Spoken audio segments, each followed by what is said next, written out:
Abortion பண்ண சொல்லி உங்க அம்மா சொல்லும்போது பார்த்துட்டு சும்மா நின்னவர் தானே நீங்க? இப்ப வரைக்கும் உங்க பசங்க கிட்ட எப்படி சொல்றதுன்னு தெரியாம தவிக்கிறீங்கல்ல? இததான் எங்க அம்மா சொன்னாங்க. உங்க அம்மா பேச்சு கேட்டு உங்க பிள்ளைங்களோட லைஃபுக்காக நீங்க என்ன விட்டுட்டு போயிடுவீங்கன்னு.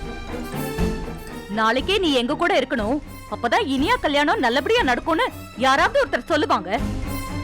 நீங்க உடனே சரின்னு என்ன விட்டுட்டு போயிடுவீங்க. சேச்சே, ஏன் அப்படிலாம் பேசுற? நான் அப்படிலாம் பண்ற ஆளா நான்? நம்ம லைஃப்ல எனக்கு எந்த பிடிமானமும் இல்லாம இருக்கு கோபி. எனக்கு இந்த குழந்தை வேணும். அதுக்கு நீங்க இந்த விஷயத்தை வீட்ல சொல்லிதான் ஆகணும். சொல்லிட்டு நம்ம லைஃப பாத்துக்கிட்டு நம்ம பாட்டுக்கு போயிட்டே இருக்கலாம். இல்ல ராதிகா, நான் கிளியரா சொல்லிடுறேன் கோபி. உங்க பசங்களை நீங்க பார்க்க வேண்டாம், பேச வேண்டாம்லாம் நான் சொல்லவே மாட்டேன். ஆனா உங்க பசங்களா இல்ல நம்ம குழந்தையான்னு யோசிக்கணுங்கிற நிலைமைக்கு என்ன போக விட்டுறாதீங்க. எனக்கு உங்க பசங்க அம்மான்னு யார் மேலயும் கோவமும் இல்ல, வெறுப்பும் இல்ல. அதுக்காக அவங்களோட சிரிச்சு சந்தோஷமா இருக்கணும்னா என்னால முடியாது.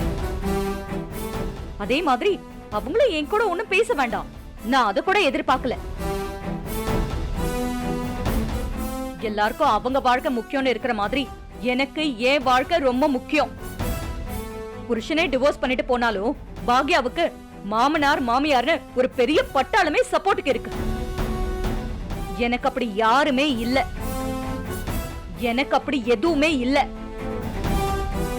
ஏய், எதுக்கு தேவையில்லாம இவ்வளவு அளவுக்கு நீ யோசிக்கிற? உங்களுக்கு என்னோட சிச்சுவேஷனே புரியல.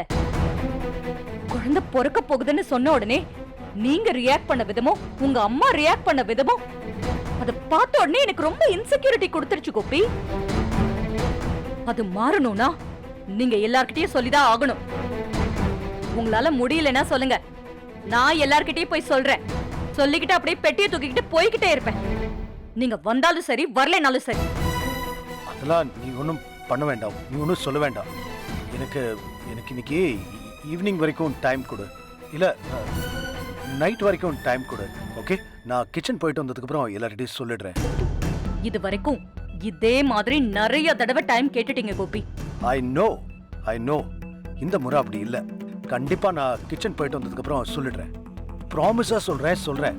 ஓகே, டைம் ஆச்சு, நான் கிச்சன் கிளம்புறேன். ஹலோ, இப்படியே வா. ஓ சாரி, நான் ரெடி ஆகிட்டு கிளம்புறேன்.